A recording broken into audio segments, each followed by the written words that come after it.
on va commencer par toi, ton témoignage. Donc, tu nous as dit de la Côte d'Ivoire. Oui, je suis ivoirien. D'accord.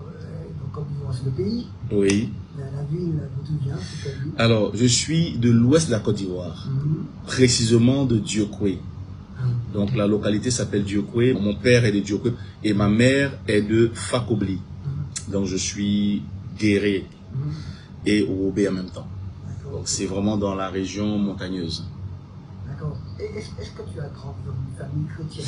Oui. Tu es chrétien? Oui. Est-ce que ça a toujours été le cas? Oui. Papa était serviteur de Dieu, paix à son âme.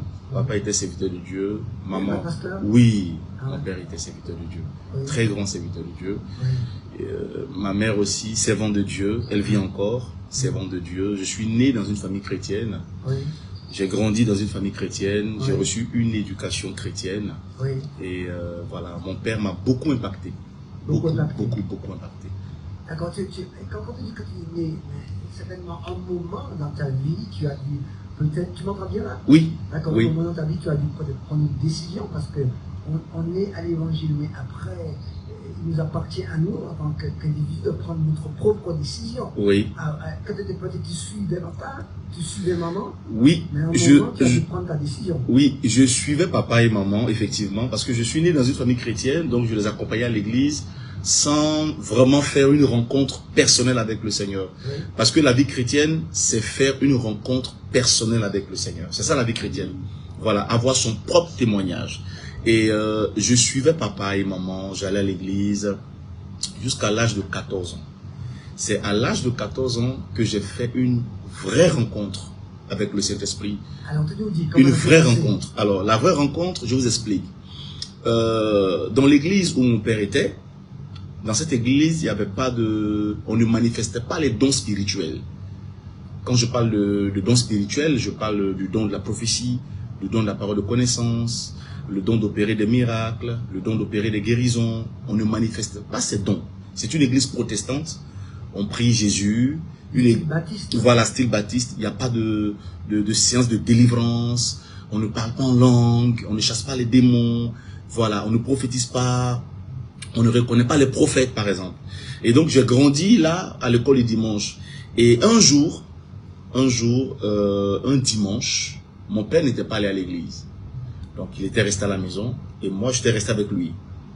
Et ce jour-là, j'avais 14 ans. Je me rappelle vraiment de ce jour-là. Ce jour-là, j'étais avec lui. On était dehors comme ça dans la cour. Et j'ai vu un oiseau tout blanc. Et qui est venu se poser sur mon épaule. Donc, mon père, il était debout comme ça. Et moi, j'étais derrière lui. Et j'ai crié, papa, papa, papa. Et quand il s'est retourné, l'oiseau s'est envolé. L'oiseau s'est envolé. Et j'ai dit, papa, mais regarde, l'oiseau est venu se poser sur mon épaule. Il a souri, il n'a rien dit. Et je n'arrivais pas à comprendre pourquoi cette image-là. J'avais 14 ans. Et je n'arrivais pas à comprendre. Et personne ne pouvait m'expliquer pourquoi un oiseau est venu se poser sur mon épaule. J'avais 14 ans. Je n'arrivais pas à comprendre ça. Et un jour, juste à côté de la maison de papa, il y a un pasteur qui est venu, qui a loué une villa, un pasteur charismatique, évangélique, et qui a loué une villa juste à côté de la maison de papa. Cette villa appartenait à un médecin, et c'était juste à côté de la maison.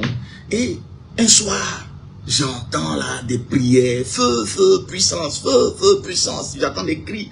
J'ai dit, mais qu'est-ce qui se passe là? C'était ma première fois de découvrir comme ça des temps de prière avec puissance, des temps de guérison, voilà, des temps de prière intense. Donc j'arrive, curieux, je vois un groupe de personnes au salon en train de prier, le feu, le feu, le feu, le feu. Et ça parle en langue, j'entends des langues bizarres. J'ai dit, mais qu'est-ce qui se passe là?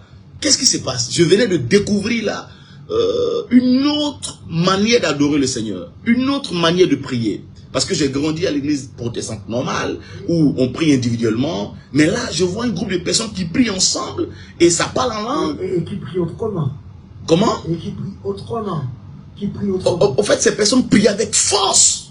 Jésus agit, le feu, le feu, le feu. J'entendais ça, mais c'est quelque chose qui était nouveau pour moi, parce que dans l'église de papa, c'était On chantait les cantiques sur les ailes de la foi. Voilà, c'est une personne prie, après une autre, après une autre. Vous connaissez un peu ces gens d'église? L'église, elle s'appelle l'église USO, Union des églises évangéliques de Côte d'Ivoire. Voilà, l'église USO. Je salue les pasteurs de l'église USO ici. Voilà, donc mon père était à l'église USO. Voilà, le siège est à Abidjan Cocody.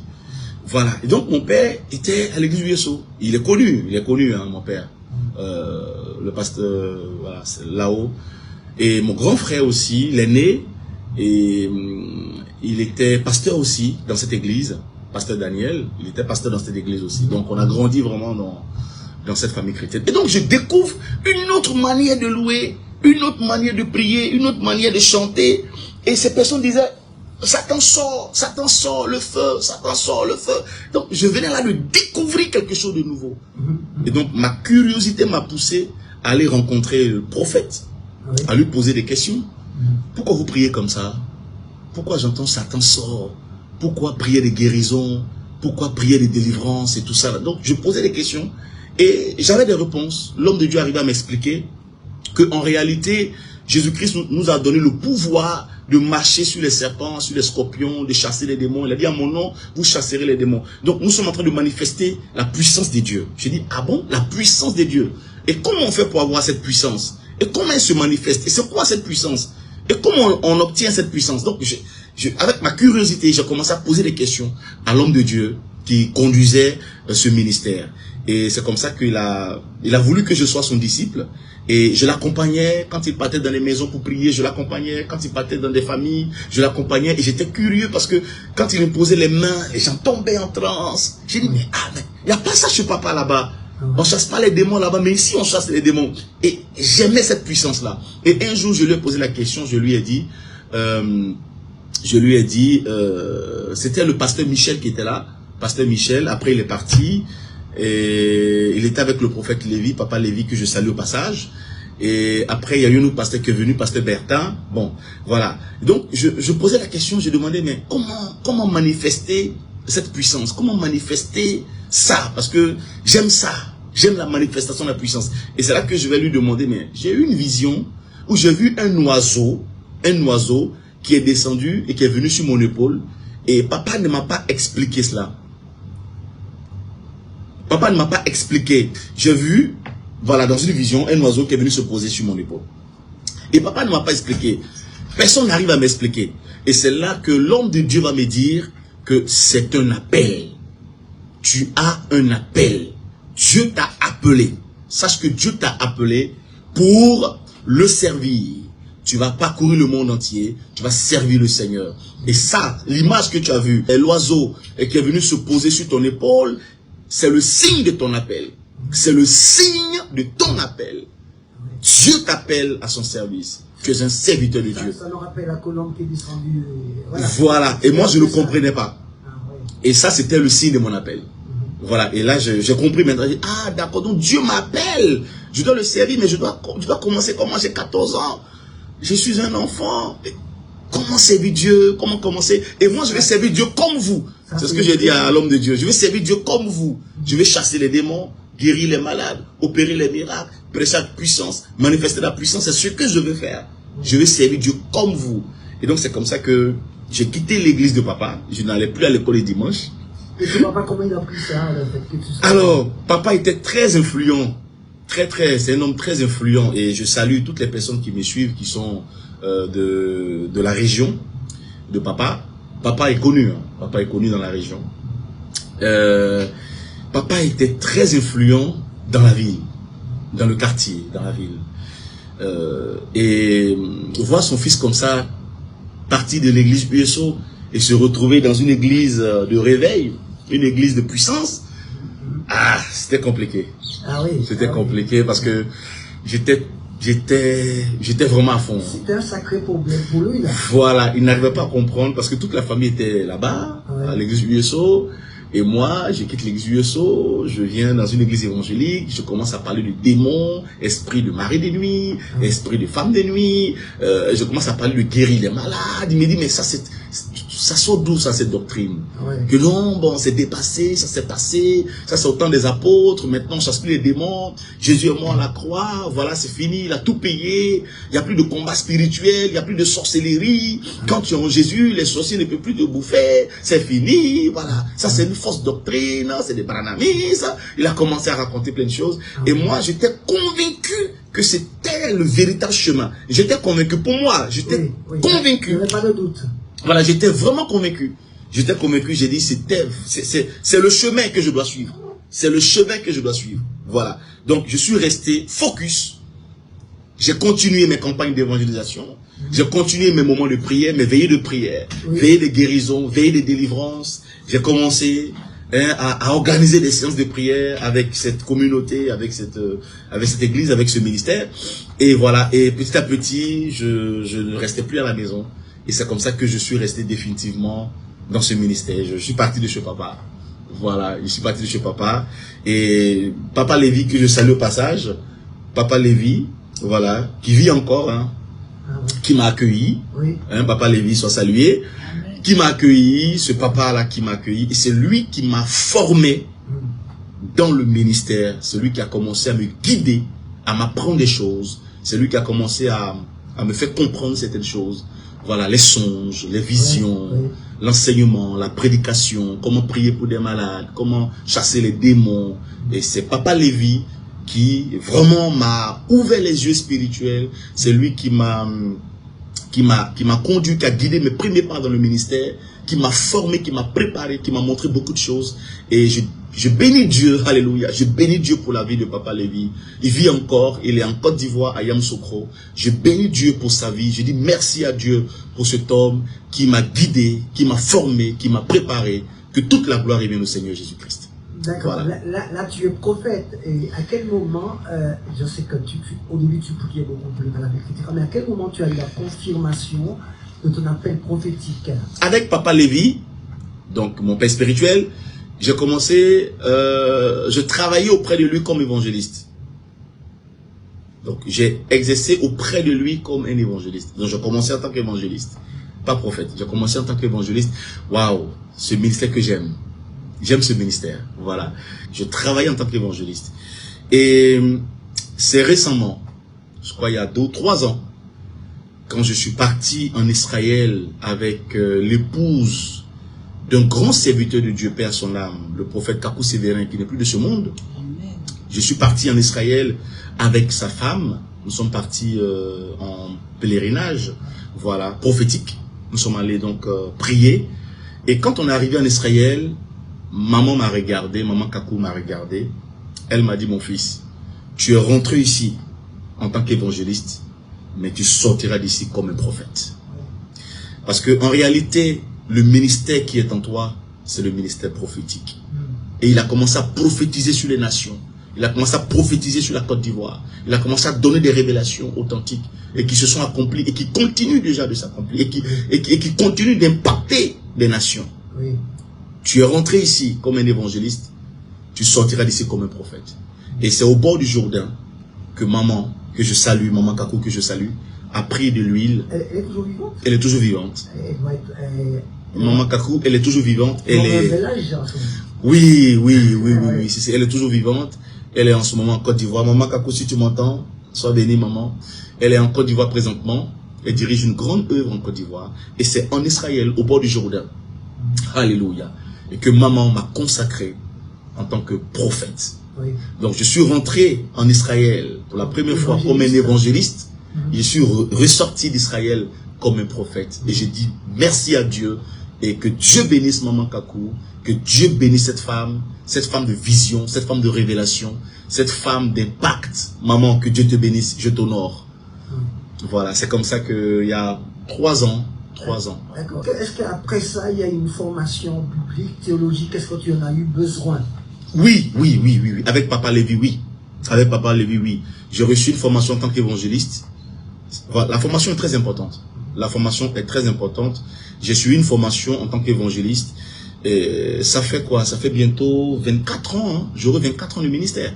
24 ans? Oui. Ah, 24 ans. Bientôt, j'aurai 24 ans. Dans la prophétie. Non, en tant que prophète, 3 ans. 3 ans. 3 ans en tant que prophète officiellement. Évangéliste, j'ai commencé officiellement. Non, tu dis 3 ans en tant que prophète. Ça veut dire que quand tu es allé au bord du Jourdain, le prophète Kakou est déjà décédé. Il est décédé en 2001. En février 2001. Sa femme vit encore, son épouse. Donc c'est son épouse en Israël qui va me consacrer en tant que prophète. Il y a 3 ans. 3 ans. Voilà. Donc j'exerce le ministère prophétique depuis 2022. D'accord. Ben, je suis dans le ministère depuis 2003. Non, ça fait que depuis 2003, je suis dans le ministère. Donc j'ai commencé avec le ministère évangélique depuis 2003. Donc depuis 2003 jusqu'en 2022. Oui. Donc j'ai exercé en tant qu'évangéliste. Et c'est à partir de 2022 que je suis vraiment rentré officiellement dans le ministère prophétique. Voilà. Mais je vais garder toujours ce titre évangéliste. Tu aimes bien cette fibre évangélique? J'aime ça. Je sens ça. J'aime ça, ouais, j'aime ça. Je veux garder toujours cette flamme évangélique. C'est vrai que maman a versé l'huile sur ma tête comme un prophète. C'est vrai que parfois, je manifeste le ministère prophétique, mais voilà, je veux garder vraiment cette fibre évangélique. Voilà, cette onction évangélique. Je veux la garder parce que c'est un merveilleux ministère. Gagner des âmes. Est-ce qu'il n'y a pas en toi quelque chose d'apostolique? Parce que je crois que les évangéliques qui sont prophètes... Très bonne question. En fait, ils finissent par devenir apôtres. Voilà. Alors, est-ce qu'il y a quelque chose d'apostolique en toi? Bon, là, pour le moment, je ne peux pas vous dire ça. Non, pour le moment, je ne ressens pas ça encore. Voilà, peut-être que ça va venir. On verra après. Après 2025. Voilà, on verra après. Voilà, on verra peut-être dans les années à venir.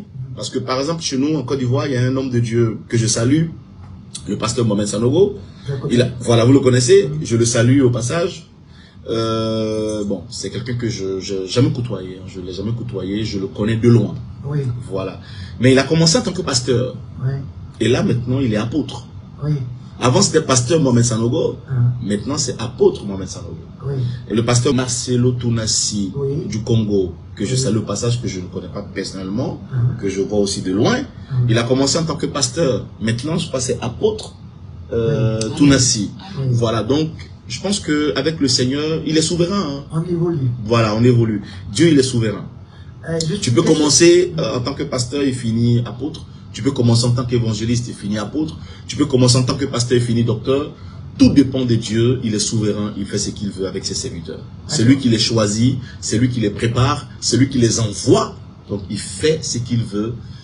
Voilà, il accomplit ce qu'il veut dans la vie de ses serviteurs. D'accord. Quelles sont les caractéristiques, d'après toi, de prophète, du ministère prophétique? Waouh! Très belle question. Très, très belle question. Le prophète. Alors, il faut faire la différence entre un prophète et une personne qui a le don spirituel, disons le don de la prophétie. Parce que il y a des dons spirituels. Donc le don de la prophétie est un don spirituel. Il faut faire la différence. Maintenant, il faut aussi faire la différence entre le don de la parole de connaissance et le don de la prophétie. Voilà. Ça se ressemble. Ça se ressemble. Je m'explique. Dans les 9 dons, il y a 3 dons qu'on appelle les dons de révélation. Ces dons de révélation sont des outils que le Saint-Esprit utilise pour révéler tout ce qui est caché. Donc ça veut dire que quand quelqu'un manifeste les dons de révélation, c'est pour révéler, c'est pour dévoiler, c'est pour corriger, c'est pour édifier. Et dans les dons de révélation, on retrouve le don de la parole de connaissance. Donc le don de la parole de connaissance, c'est la capacité de révéler le passé d'une personne. Parce qu'on parle de la connaissance. J'arrive ici, je vous donne des informations que vous connaissez déjà. Donc ça c'est la parole de connaissance. Mais généralement, le don de la parole de connaissance est lié au don de la prophétie. Les deux sont liés. La seule différence, c'est le temps qu'on utilise. La parole de connaissance, c'est le passé. Le village d'une personne, le nom de son père, le nom de sa mère, le nom de son frère, de sa soeur. Ça, c'est la parole de connaissance. Et après, quand on bascule dans le don de la prophétie, c'est le futur. généralement, la prophétie annonce ce qui arrive. Donc, l'individu qui est en face de toi ne sait pas ce que Dieu a prévu pour lui dans le futur. Donc, quand tu commences à dire, voici ce que Dieu fera, voici ce que Dieu accomplira, ça c'est le futur, ça c'est le don de la prophétie. Donc, le don de la prophétie, c'est le futur. Le don de la parole de connaissance, c'est le passé. Voilà, donc il faut savoir faire la différence. Maintenant, quelqu'un qui manifeste le don, quand tu as le don, c'est différent de quand tu as le ministère. Le ministère, c'est quelqu'un, celui qui a le ministère prophétique, c'est quelqu'un qui est investi pleinement dans le prophétique. C'est quelqu'un, c'est comme une application. Vous savez, il y a une application, on vous dit, il y a la partie gratuite et il y a la partie professionnelle. Donc, on vous donne la partie gratuite, mais lorsque vous voulez basculer dans la partie professionnelle, il faut payer, par exemple. Il faut s'abonner. Voilà, donc quand vous vous abonnez, vous avez, si vous voulez, vous avez accès à tout. Accès à tout. Voilà, accès à tout. Donc, celui qui a le ministère prophétique a accès à beaucoup de choses, peut faire beaucoup de choses, mais la personne qui a le don est limitée. Voilà, le don est limité. Le don se manifeste de temps en temps. Le don se manifeste de temps en temps. C'est-à-dire que, voilà, de temps en temps, c'est un don. Ça se manifeste de temps en temps. Mais celui qui a le ministère prophétique peut déclencher son prophétique à tout moment. C'est la différence. Celui qui a le don ne peut pas déclencher le prophétique à tout moment. Mais celui qui a le ministère peut déclencher son prophétique à tout moment. Parce qu'il a le ministère. Il a avec lui l'esprit des prophètes. Parce que nous avons le Dieu des esprits des prophètes. Donc le Dieu des esprits des prophètes travaille avec les prophètes. Le don de la prophétie se manifeste de temps en temps. Tu peux prophétiser aujourd'hui et puis bon, tu attends encore. Tu prophétises dans 6 mois, tu prophétises dans 7 mois. Ça c'est le don. Mais le prophète, retenez bien ça, peut déclencher son prophétique à tout moment. À tout moment. Élie a dit, le ciel sera fermé. Il a parlé, il n'a pas dit ainsi par l'Éternel, il a déclaré. Donc le prophète, Dieu lui donne la capacité de déclarer, d'annoncer. Il a le cachet de Dieu. Il a laissé par l'Éternel dans sa bouche. C'est ça la différence. Celui qui a le don, il prophétise de temps en temps, souvent. Mais celui qui a le ministère, il peut déclencher son prophétique. Il a accès à beaucoup de choses. Et il travaille avec le Dieu des esprits des prophètes. Oui, le Dieu des esprits des prophètes. Amen, amen. Voilà. Et en lui, il y a l'esprit des prophètes. Voilà. L'esprit des prophètes. Ça, c'est vraiment un enseignement. Ça, c'est vraiment un enseignement. L'ange a dit à Zacharie, l'esprit d'Élie sera sur Jean-Baptiste. L'esprit d'Élie, Maskupa Antakpa. Il n'a pas dit le Saint-Esprit sera sur Jean-Baptiste. Il dit l'esprit d'Élie. Élisée pouvait dire à Géasi, Maskupa. Il dit mon esprit n'était pas absent quand cet homme est descendu de son char. Ça, c'est l'esprit des prophètes. Il n'a pas dit le Saint-Esprit n'était pas absent. Il dit mon esprit n'était pas absent. Lorsque cet homme est descendu de son char, ça veut dire que le prophète a l'esprit des prophètes. Mais celui qui a le don n'a pas l'esprit des prophètes. Ça, c'est un autre enseignement. L'ange a dit à Zacharie, l'esprit d'Élie sera sur Jean-Baptiste. L'esprit d'Élie. L'esprit d'Élie. Donc, le prophète Élie a un esprit. Ça s'appelle l'esprit d'Élie, l'esprit des prophètes. Donc, quand tu es prophète, Dieu te donne un esprit. Cet esprit, c'est l'esprit des prophètes. Et celui qui a le don n'a pas l'esprit des prophètes. Tous les prophètes ont un esprit qui s'appelle l'esprit des prophètes. Et cet esprit travaille avec le Dieu des esprits des prophètes. Ça, c'est un enseignement très large, très profond. Et surtout, comme ça se ressemble beaucoup, ministère prophétique et don prophétique. Voilà. Non, moi par exemple, moi je sais, quand quelqu'un a un don, tout de suite, quand quelqu'un travaille, quand je vois une personne travailler, et que la personne travaille avec un don spirituel, je sais. Quand la personne travaille avec le ministère aussi, je sais. Voilà, je sais tout de suite. Je sais tout de suite. Je sais. Et il y a quelque chose que je voulais expliquer aussi, et qui est très très important, c'est que, vous savez, c'est le même esprit, le Saint-Esprit qui travaille avec nous. Vous voyez? Donc tous ces dons spirituels sont reliés. Voilà. Celui qui a le don de guérison a besoin de celui qui a le don de sagesse. Celui qui a le don de sagesse a besoin de celui qui a le don de la parole de connaissance. Celui qui a le don de la parole de connaissance a besoin de celui qui a le don de discernement. Vous voyez, donc c'est le même esprit qui travaille en nous. En fait. Donc ces dons sont forcément liés. Donc il faut savoir faire la différence. Voilà. Et moi j'arrive à faire la différence. Et malheureusement, il y a des personnes qui ont le don et qui pensent qu'elles ont le ministère. Pourtant non, elles manifestent le don de la prophétie. D'accord. Alors, on va rester encore dans le domaine de ton ministère. Oui. Alors, quels sont les obstacles que tu as rencontrés au niveau de ton ministère prophétique? Des obstacles que j'ai rencontrés dans mon ministère prophétique. Waouh. Il y en a beaucoup. Waouh, beaucoup. Je vous explique. Vous voyez, et ça c'est un enseignement que je veux donner aux serviteurs de Dieu, aux prophètes. Ce que je vais vous dire là, c'est un enseignement que je vais donner, c'est un enseignement que je vais donner là ce matin aux prophètes. Vous savez, quand tu manifestes le prophétique, il faut absolument que Dieu te donne la sagesse. Une personne qui manifeste le prophétique, qui n'a pas la sagesse, qui n'a pas le don de la sagesse, va faire beaucoup de dégâts. Fera beaucoup de dégâts. Je vous donne un exemple. J'étais encore en Côte d'Ivoire, je crois il y a 12 ans. Je vous explique quelque chose. Et un homme de Dieu m'avait invité comme orateur principal à sa veillée de prière. Écoutez-moi très bien. J'arrive dans l'église. L'église est pleine. Il y a du monde dans la salle. Et quand j'arrive, j'étais encore jeune. Je prends le micro et tout de suite mes yeux s'ouvrent. Tout de suite mes yeux s'ouvrent. Qu'est-ce que je vois? Je vois un monsieur en face de moi. Et je demande au monsieur, je donne un prénom. Je dis, monsieur, est-ce que vous connaissez une dame qui s'appelle tant? Bon, je dis un nom comme ça, Thérèse. Vous connaissez une dame qui s'appelle Thérèse? Le monsieur dit non. Ça ne me dit rien.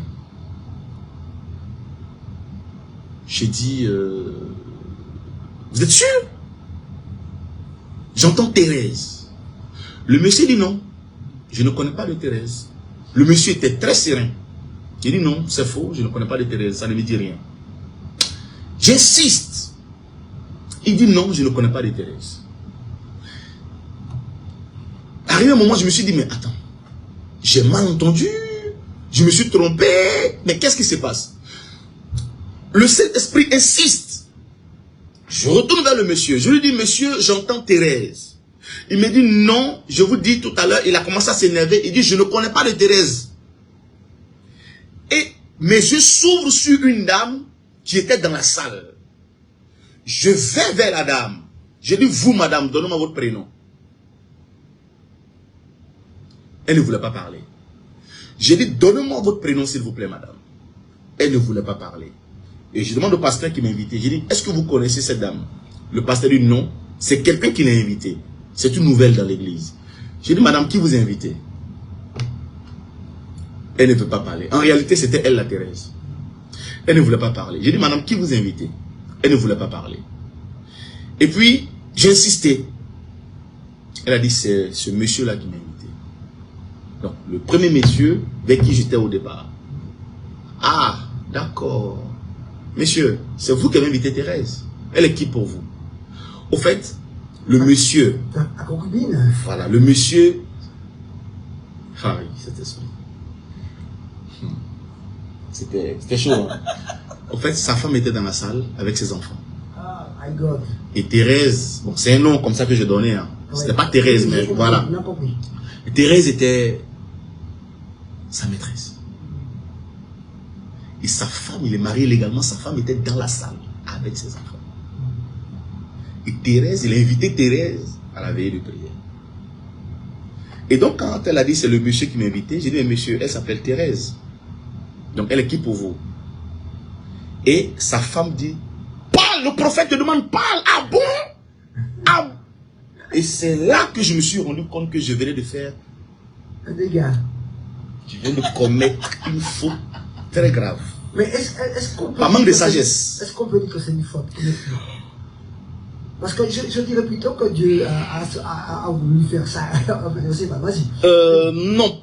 C'est une faute. Pourquoi? Parce que cette révélation que j'ai donnée a agi après sur le ministère de l'homme de Dieu. Parce que ça créait, déjà la veillée s'est arrêtée. Ah oui. La veillée c'est fini, la veillée s'est arrêtée. Les gens sont partis parce que sa femme a commencé à tout casser. Oui. Elle a voulu tabasser son mari, tabasser la fille. Donc les gens se sont levés pour l'attraper. Les enfants du monsieur étaient énervés parce qu'ils ont dit que là je venais de briser le foyer de le papa. Par manque de sagesse. L'homme de Dieu aussi, il a dit voilà, la veillée n'a pas réussi parce que là, une seule révélation venait de tout casser. La veillée s'est arrêtée à 4 heures. Et le dimanche qui a suivi, les gens ne sont pas venus parce que une seule révélation que j'ai donnée, une seule révélation par manque de sagesse, venait là de créer des problèmes à toute une famille. Je pouvais, avec la sagesse de Dieu, prendre le monsieur de côté et lui parler en privé.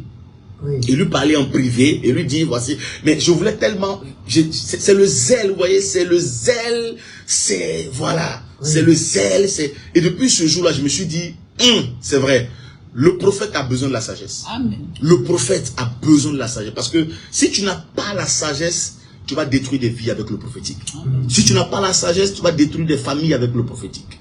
Si tu n'as pas la sagesse, tu vas détruire des églises avec le prophétique. Amen. Donc, tous les prophètes doivent avoir le don de la sagesse. C'est pour ça parfois, quand je commence à prophétiser, quand je commence à donner des révélations, et quand je sens que je suis en train de basculer dans tout ce qui est sensible, je dis à la personne, on se voit de côté. Voilà. Et depuis ce jour-là, j'ai reçu un enseignement. La sagesse, la sagesse, la sagesse. Tous les dons spirituels doivent être manifestés par la sagesse. C'est pour ça que la sagesse aussi fait partie des 9 dons spirituels, parce que la sagesse est très très importante dans l'exercice ministériel. Il faut la sagesse. Même pour manifester le don de la guérison, il faut la sagesse. La sagesse, c'est la base. Quand on lit Proverbe, on le sait. La sagesse, c'est la base. Et la sagesse est rattachée à la crainte de Dieu. La crainte de Dieu, c'est la sagesse. Et la sagesse, c'est la base. La Bible dit, c'est par la sagesse que Dieu a créé le monde. Donc, tous les ministres de Dieu, tous ceux qui ont des ministères, tous ceux qui ont des dons spirituels ont besoin de la sagesse. Et pour finir, on peut manifester des dons sans ministère. C'est-à-dire qu'une personne peut avoir un don de guérison sans avoir un ministère. Mais tous ceux qui ont un ministère ont forcément des dons. Le ministère est comme un arbre. Et les dons sont les fruits autour de l'arbre. Ou si vous voulez, les fruits sur l'arbre. Tu peux avoir un don spirituel sans manifester ou sans avoir, tu peux avoir les dons spirituels sans avoir un ministère.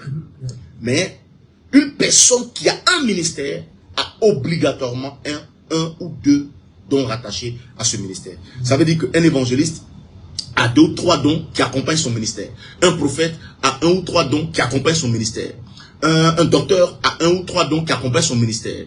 Un pasteur, un apôtre a en tout cas 2 ou 3 dons, 4 dons qui accompagnent son ministère. Mais quelqu'un qui a un don de guérison peut manifester ce don-là sans avoir un ministère. Quelqu'un qui a un don de vision peut manifester ce don de vision sans avoir de ministère. Mais si tu vois quelqu'un qui a un ministère apostolique, évangélique, un ministère prophétique, forcément, quand tu fouilles bien, tu vas découvrir que ce monsieur a des dons qui l'accompagnent dans l'exercice de son ministère. Donc pour résumer, on peut manifester des dons spirituels sans avoir de ministère, mais on ne peut jamais manifester un ministère sans don spirituel. Voilà, donc en tout cas, merci beaucoup pour toutes ces précisions. Continue quand même, je te parlerai plus personnellement. Est-ce que tu as des enfants? Oui, j'ai une famille. Oui. J'ai une famille. Combien d'enfants tu as? J'ai une grande famille. J'ai beaucoup d'enfants. Ouais, j'ai beaucoup d'enfants. Je ne parle pas d'enfants spirituels. Non, des enfants biologiques. J'ai beaucoup d'enfants. Et comment ça se passe dans la famille, ce ministère et la vie de famille? Tu voyages peut-être beaucoup? Oui, je voyage beaucoup. J'arrive quand même à... Mes enfants comprennent. Et je bénis Dieu pour leur vie. Je bénis Dieu pour leur vie. Parce que Dieu m'a donné des enfants qui comprennent ce que je fais. Et qui m'aident. Qui m'aident. Par exemple, mon petit Jojo, qui a 11 ans, c'est pas facile pour lui, son père voyage. Son père, il est tout le temps parti. Mais il a compris très tôt que son père est appelé au ministère. Il a compris très tôt que son père est appelé à voyager, à parcourir les nations. Donc quand je lui explique, quand je lui dis, Jojo, papa doit voyager, il dit, j'ai compris. Et il reste sage. Il sait que son père va revenir. Donc Dieu vraiment m'a donné des enfants qui sont sages et qui comprennent. Donc, j'ai une famille bénie. J'ai dit merci à Dieu. Je bénis Dieu pour mes enfants parce que mes enfants, ils comprennent. Ils comprennent. Parce que je leur explique. Je parle avec eux. Et je leur dis, papa doit voyager. Papa doit partir pour le ministère. Papa ne sera pas là. Et quels sont les pays que tu as déjà visités? J'ai beaucoup voyagé. J'ai beaucoup voyagé. Alors, j'ai fait le Maroc, la Tunisie. Le Maroc, la Tunisie. J'ai fait la Guinée équatoriale. J'ai fait le Gabon. J'ai fait le Burkina Faso. J'ai fait le Bénin. J'ai fait le Togo. J'ai fait le Nigeria. J'ai fait Madagascar, île Maurice, la France, l'Italie, l'Allemagne, la Belgique, Guadeloupe, Martinique. J'ai dit île Maurice? Oui. Oui, île Maurice. J'ai fait la Suède. J'ai fait aussi... Madagascar, non, j'ai dit. Oui, ouais, j'ai fait, j'ai beaucoup voyagé. J'ai beaucoup voyagé. En Afrique, beaucoup. Afrique, Bénin, Togo, Nigeria, Burkina Faso, Ghana, Maroc, Tunisie. Angleterre? Pas encore Angleterre, pas encore. Je ne suis pas encore allé aux États-Unis, je ne suis pas encore allé au Canada, je ne suis pas... Mali? Dubaï aussi, merci, Dubaï. Voilà, j'ai beaucoup voyagé. J'ai beaucoup voyagé. Et je pense que ce n'est que le début. Hein. Il y a beaucoup de nations à parcourir pour la gloire de Dieu. Est-ce qu'il y a eu des moments de découragement? Est-ce qu'il y a quelque chose... Oui, ça arrive parfois. Ça arrive souvent. Même Jésus-Christ, quand il était à Gethsémani, vous connaissez l'histoire? Oui, absolument. Voilà, il fut un temps où Jésus-Christ, quand il a vu la mort venir, quand il a vu en face de lui la croix, il s'est mis à genoux, il a dit, Père, s'il te plaît, fais quelque chose. Si tu pouvais m'éloigner cette coupe. Si cette coupe pouvait s'éloigner de moi, il a commencé à prier, pleurer, et la Bible déclare que ce jour-là, sa sueur est devenue comme des grumeaux de sang. J'ai compris que si le maître, Jésus-Christ, notre maître, à ce jour-là, Gethsémani a été secoué par l'épreuve, qui sommes-nous? Jésus a dit, moi je suis le bois vert, là je suis éprouvé, vous êtes le bois sec. Donc imaginez si le bois vert est éprouvé et le bois sec. Oui, on rencontre des épreuves. Oui, on est attaqué. Oui, parfois on rencontre des obstacles. Oui, parfois sur le chemin, on rencontre des attaques, des pièges de l'ennemi. Mais on tient. C'est pas facile, mais on tient. On tient. Merci Seigneur. La vie chrétienne n'est pas une vie paisible. Parfois c'est compliqué. Parfois c'est mouvementé, agité. Tu passes par des zones de turbulence. On t'accuse. On te critique. On te dénigre. Ouf. Ça, c'est la vie du Sur les réseaux sociaux, les gens ne me ratent pas du tout. Ah bon? Ah non, les gens ne me ratent pas. Une fois, mon fils est tombé sur une vidéo d'une dame qui était en train de me dénigrer sur YouTube. Oui. Et elle a commencé à parler de moi. Elle a commencé à dire n'importe quoi.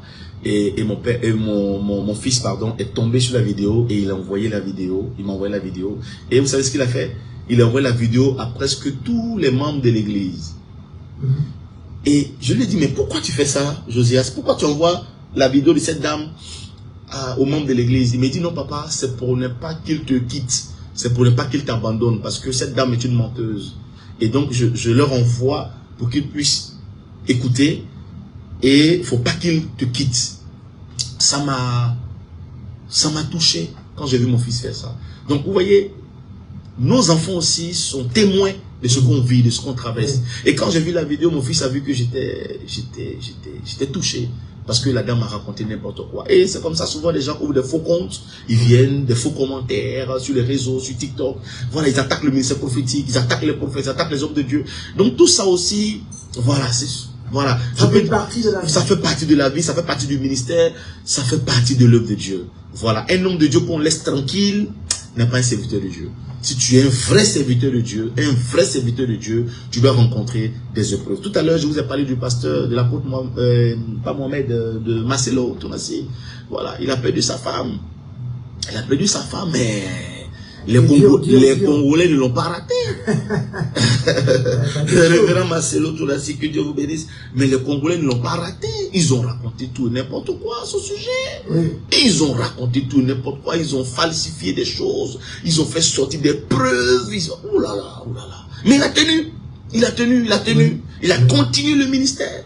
Oui. Donc ça veut dire que sur le chemin, on va rencontrer des épreuves, des pièges, des obstacles. Toutes sortes de choses. Toutes sortes de choses. Mais on tient, on résiste. Parce que notre maître Jésus-Christ a tenu, il a résisté. Il a continué le ministère, malgré les épreuves, malgré les accusations. D'accord, homme de Dieu. Mais sois béni, on va faire une petite pause musicale.